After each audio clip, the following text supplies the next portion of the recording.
अस्सलाम वालेकुम। हूँ Salma. Welcome to Kolar Shahi kitchen में। आज बनाने जा रही हूँ हमारे गाँव की स्पेशल मूंगे की भाजी। ये सेहत के लिए बहुत बेहतरीन भाजी है। आप इस तरह से बनाकर खाइए, बहुत ही टेस्टी बनेगी। ख़ासकर शुगर वालों के लिए बहुत बेहतरीन भाजी है। चलिए किस तरह से बनाते ही देखेंगे।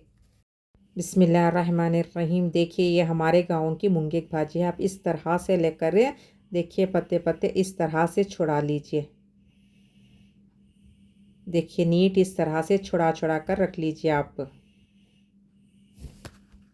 देखिए मैं एक प्लेट भर के भाजी ले रही हूँ। आप इस तरह से एक प्लेट भर के भाजी लीजिए, अच्छी तरह से वॉश कर लीजिए। आप इस तरह से, आपको भाजी नहीं मालूम है तो ये प्लेट से मेजर करके अच्छी तरह से वॉश करने के बाद आप फुल इस तरह से ले लीजिए भाजी। देखिए आप ये साइज़ की 3 प्याज ले लीजिए। देखिए आप इस तरह से बारीक चॉप कर लीजिए। आपके पास मीडियम साइज़ की प्याज है तो ये प्लेट से मेजर करके फुल ले लीजिए इस तरह से। लहसुन आप इस तरह से छिलका उतार कर लीजिए। ये साइज़ के है तो आप 40 डालिए, ये साइज़ का है तो आप 30 डालिए। मीडियम साइज़ का है तो 40 डालिए, बड़ा है तो 30 डालिए। ये स्पून से मेजर करके आप इस तरह से चिल्ली पाउडर 1/2 टेबल स्पून लीजिए। 1/4 टेबल स्पून आप ब्लैक पेपर लीजिए। ये कटोरी से आप मेजर करके मूंगफली आप इस तरह से भून कर लीजिए। देखिए इतनी लीजिए आप, लेकर आप इस तरह से छिलका उतार कर रख लीजिए। फर्स्ट आप इस तरह से एक सूखा जार लेकर उसके बाद में मूंगफली डाल दीजिए। इस तरह से डालकर आप बारीक पाउडर बना लीजिए। इस तरह से पाउडर बना के रख लीजिए। देखिए बारीक पाउडर बनाकर रख लीजिए।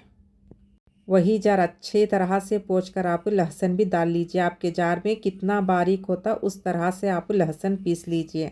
देखिए आपको आपके जार में किस तरह से बारीक होता उस तरह से आप बारीक पीस के रख लीजिए।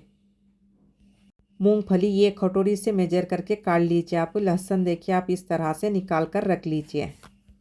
ऑयल आप ये स्पून से मेजर करके 8 या 9 टेबल स्पून ले लीजिए फुल। देखिए इस तरह से लीजिए, ज़्यादा मत डालिए। ये स्पून से मेजर करके डालिए, ना तो ज़्यादा होगा ना तो कम होगा। चलिए हम भाजी बघार लेंगे। देखिए आप इस तरह से एक पैन लेकर फर्स्ट ऑयल डाल दीजिए। बिस्मिल्लाहिर्रहमानिर्रहीम। ऑयल अच्छा हीट होने के बाद हम इसमें प्याज डाल लेंगे। अच्छी तरह से हीट होने के बाद आप प्याज डाल दीजिए, नहीं तो ठंडे ऑयल की स्मेल आ जाएगी। डालकर अच्छी तरह से मिक्स कर लीजिए। इस तरह से अच्छी तरह से लाइट गोल्डन ब्राउन होने के बाद हम इसमें भाजी डालेंगे। तब तक मत डालिए आप, बीच बीच में आप अच्छी तरह से मिक्स करते रहिए। आप देखिए इस तरह से मिक्स करते रहिए। आप 2-3 मिनट के लिए प्लेट बंद करके पकाइए, फुल आंच करके पकाइए आप। चलिए देखेंगे 2-3 मिनट हो चुके हैं।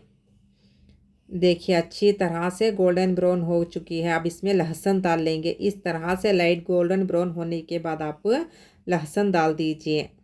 इस तरह से गोल्डन ब्राउन होने के बाद आप लहसुन डाल दीजिए फर्स्ट। उसके बाद में हम भाजी डालेंगे। डालकर आप अच्छी तरह से मिक्स कर लीजिए लहसुन। देखिए इस तरह से मिक्स कीजिए। अच्छी तरह से मिक्स होने के बाद हम इसमें भाजी डालेंगे। तब तक मत डालिए। देखिए अच्छी तरह से मिक्स हो चुका है। आप प्याज लहसुन पूरा डाल के फुल आंच करके पकाइए, सिम मत कीजिए। देखिए अच्छी तरह से मिक्स हो चुका है। चलिए हम इसमें भाजी डाल लेंगे। इस तरह से पूरी भाजी भी डाल दीजिए। आप इस तरह से पूरी भाजी भी डाल दीजिए। देखिए डालने के बाद चिल्ली पाउडर ब्लैक पेपर डालिए। स्टार्टिंग में मत डालिए, मसाला जल जाएगा। इस तरह से लास्ट में डालिए आप। अब डालने के बाद एक बार टेस्ट कर लीजिए। उसके बाद में आप फिर देख के चिल्ली पाउडर डाल लीजिए। नमक आप अपने हिसाब से डालिए। आप उसके बाद में इस तरह से 2 कप पानी डालकर गलने के लिए रख दीजिए। फुल आंच करके रखिए। उसके बाद में हम सिम कर लेंगे। अच्छी तरह से मिक्स कर लीजिए। मिक्स करने के बाद अब इस तरह से 2 कप पानी डालकर गलने के लिए रखिए। उसके बाद में हम सिम करेंगे। तब तक आप फुल आंच करके ही पकाइए। बीच में आप एक बार देखते रहिए। चलिए हम देख लेंगे। देखिए भाजी 50% अच्छी तरह से गल गई है। आप एक बार अच्छी तरह से मिक्स करके चिल्ली पाउडर और नमक टेस्ट कर लीजिए। पानी भी अच्छी तरह से ड्राई हो चुका है।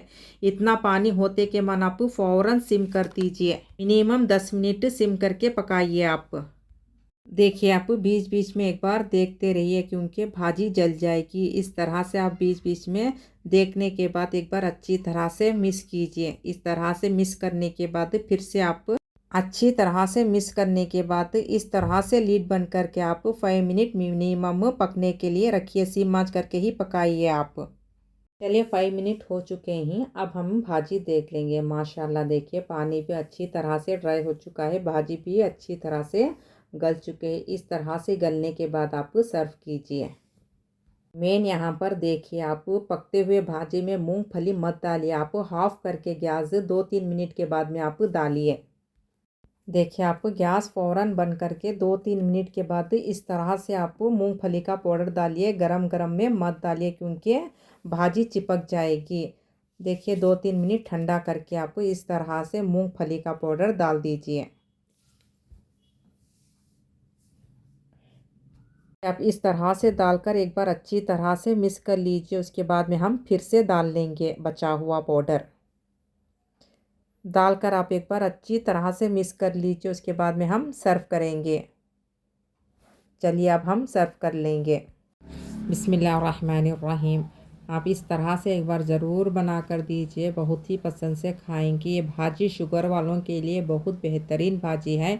आप इस तरह से मसाला डालकर बना कर दीजिए। बहुत ही पसंद से खाएंगे इंशाल्लाह। आप ये महीने में एक बार ज़रूर बनाकर खिलाइए। इंशाल्लाह बहुत ही पसंद से खाएंगे। आप गैस बंद करके 2-3 मिनट के बाद मूंगफली का पाउडर डालिए। पकती हुई भाजी में मत डालिए क्योंकि भाजी चिपक जाएगी, इसलिए आप लास्ट में डालिए। इस तरह से बनाकर खा के बोलिए इंशाल्लाह। कमेंट्स में बताइए आपको कैसी लगी भाजी। प्लीज़ सब्सक्राइब कीजिए, लाइक कीजिए, शेयर कीजिए, कमेंट्स कीजिए। मैं और अच्छे अच्छे रेसिपी शेयर करती रहूँगी इंशाल्लाह।